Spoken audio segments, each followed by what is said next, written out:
Bismillah, alhamdulillah, Allahumma salli ala Sayyidina Muhammad wa ala ali Sayyidina Muhammad. Ini adalah mesej kecemasan daripada bumi Gaza, Palestin kepada semua yang memahami tutur kata saya, baik anda berada di Malaysia, Brunei Darussalam, Indonesia ataupun Singapura dan seluruh orang-orang di dunia ini. Sahabat-sahabat, bermula dengan sebuah artikel ditulis oleh David Hughes, seorang jurnalis daripada Middle East Eye yang telah dipetik oleh Al Jazeera tentang keadaan COVID-19 yang berada di Palestin, Gaza. David Hughes mengatakan bahawa di Gaza hanya ada 40 ward ICU yang beroperasi, sedangkan sekarang sahabat-sahabat di Gaza ada 10 orang yang berhadapan dengan penyakit COVID-19 dan di Palestin ada seramai 110 orang. Yang lebih memarahkan lagi, keadaan apabila orang-orang Palestin ini bersama-sama berkongsi dengan orang-orang Israel ataupun Yahudi. Israel dan juga Yahudi sekarang ini mereka berhadapan dengan penyakit ini lebih banyak. 1,000 orang yang dijangkiti dengan penyakit ini. Yang tuan-tuan kena ingat, penyakit ini, wabak ini tidak mengenal agama ataupun bangsa apabila menyerang. Maka apabila semua orang 1,110 ini kebarangkalian untuk menjangkiti lebih ramai orang akan lebih tinggi. Dan saya telah menghubungi sahabat saya, seorang warga negara Malaysia yang berada di bumi Gaza kerana menyambung pelajaran, sahabat kami Nadir An-Nuri, dan saya bertanya kepada dia, adakah benar keadaan di Palestin amat-amat menyayat hati? Dan ini 5 perkara yang perlu kita faham keadaan COVID-19 di bumi Palestin. Yang pertama, kekurangan perubatan dan pakar kesihatan. Ini tidak dapat dinafikan. Seperti mana laporan menyatakan tadi bahawa ada 40 ward ICU. Dan 40 ward ICU ini, sahabat-sahabat, bukan digunakan hanya untuk orang yang terkena wabak COVID-19, tetapi untuk mangsa perang dan juga untuk mereka yang punya penyakit kronik seperti jantung, darah tinggi dan diabetes. Sahabat-sahabat, kos perubatan yang sangat tinggi dan kekurangan peralatan. Bayangkan negara Malaysia yang mempunyai ekonomi yang kuat dan juga mempunyai peralatan kesihatan yang ampuh juga tidak dapat menampung kesihatan rakyat Malaysia. Bayangkan mereka di sana dengan kerajaan yang lemah, dengan banyaknya musuh, mereka sangat-sangat kritikal dan memerlukan bantuan kita. Maka kita harapkan ada bantuan daripada PBB, ada bantuan daripada kerajaan kita, ada bantuan daripada kita semua untuk mereka dapat bantuan 5 perkara ini. Yang pertama, berkaitan dengan peralatan kesihatan. Yang kedua, Nadir An-Nuri beritahu pada kami bukan sahaja isu perubatan dan kesihatan, tetapi impak daripada COVID-19, isu kebuluran.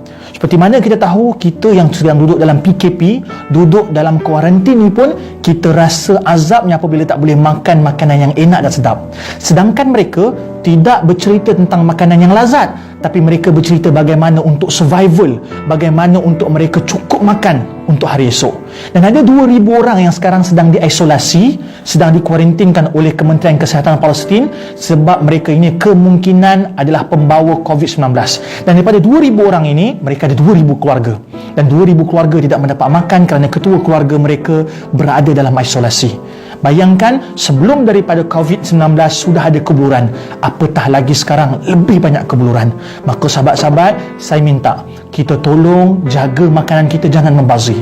Jangan beli makanan sehingga kita terpaksa terbuang. Saya melihat banyak roti-roti yang kita buang kerana apa? Kerana kita tidak menjaga makan dan minum kita dalam keadaan musim PKP ini. Yang ketiga, sahabat, Nadir An-Nuri beritahu pada kami, Israel, Zionis, laknatullah ini, dalam waktu yang kritikal ini, mereka mengambil kesempatan apabila dunia tidak memandang Gaza, tidak memandang Palestin sebab semua sibuk dengan isu masing-masing. Seperti mana kita di sini, kita sibuk dengan PKP, kita sibuk dengan COVID-19 dan itu biasa. Tetapi dalam keadaan ini, mereka dengan jahatnya merobohkan rumah-rumah yang berada di Gaza. Mereka tidak berhenti untuk menzalimi walaupun dalam keadaan wabak ini sedang kemuncak. Jadi sahabat-sahabat, saya minta untuk kita semua ambil langkah. Apakah langkah yang kita nak? Yang keempat, tolong share video ini, tularkan video ini, viralkan video ini supaya semua orang mendapat mesej ini. Supaya apabila semua orang dapat mesej ini, kita dapat bersolidariti untuk saudara kita yang berada dalam kesusahan. Kesusahan kerana perubatan, kesusahan kerana kebuluran dan kesusahan kerana dizalimi oleh orang-orang yang membenci mereka, yakni Zionis. maka viralkan cerita ini, viralkan video ini kepada semua orang agar mereka mengetahui cerita ini. Apabila setelah viral, mari kita bersolidariti dengan mendoakan mereka. Jangan lupa doakan negara kita, jangan lupa doakan Nusantara ini, Malaysia, Indonesia dan semua orang agar selamat pada wabak. Tapi jangan lupakan doakan saudara se-Islam kita yang jauh di sana, yakni Palestin. Yang kelima sahabat, saya telah berhubung dengan Nadir An-Nuri untuk kita mengumpulkan bantuan. Alhamdulillah, kerajaan Malaysia membantu kita dengan banyak macam bantuan, daripada segi bantuan prihatin nasional dan juga kita dibantu oleh NGO. Banyak makanan yang sampai kepada kita. Alhamdulillah, ini suatu yang sangat baik untuk negara kita. Maka tugas kita untuk membantu mereka.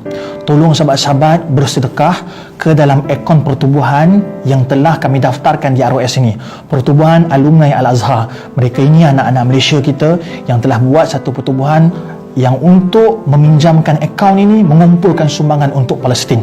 Dan jika genap RM100,000, kita akan transfer duit ini ke akaun sahabat kita Nadir An-Nuri. Semoga duit ini boleh digunakan untuk perubatan, digunakan untuk kebuluran dan digunakan untuk mangsa-mangsa perang. Sahabat-sahabat, kita tak minta banyak. Jika ada RM10, RM10. Jika ada 100, silakan 100. Dan moga-moga apabila kita bersedekah, rezeki datang kepada kita. Kena ingat, rezeki itu bukan sahaja duit, tetapi kesihatan tubuh badan itu rezeki. Nabi SAW telah bersabda dan berpesan kepada kita, la yu'minu ahadukum, tidak sempurna iman seseorang mukmin apabila dia mencintai saudaranya mukmin yang lain seperti mana mencintai dirinya. Maka inilah waktu di mana untuk kita tunjukkan bahawa kita ini sempurna iman. Maka bersedekah niat kepada saudara kita yang berada di Palestin dan moga-moga mereka selamat. Sahabat-sahabat, seperti mana pesan para ulama bahawa orang yang bersedekah mendapat pahala, mendapat kemuliaan, mendapat syurga. Dan yang kita hari ini mengharapkan dijauhkan daripada wabak, bencana dan penyakit atas berkat sedekah.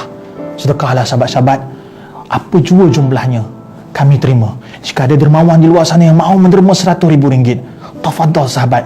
Dan kalau mampu kita bagi lebih, kita bagi lebih. InsyaAllah kami mengharapkan video ini sampai ke setiap hati rakyat Malaysia tanpa kira agama dan bangsa. InsyaAllah.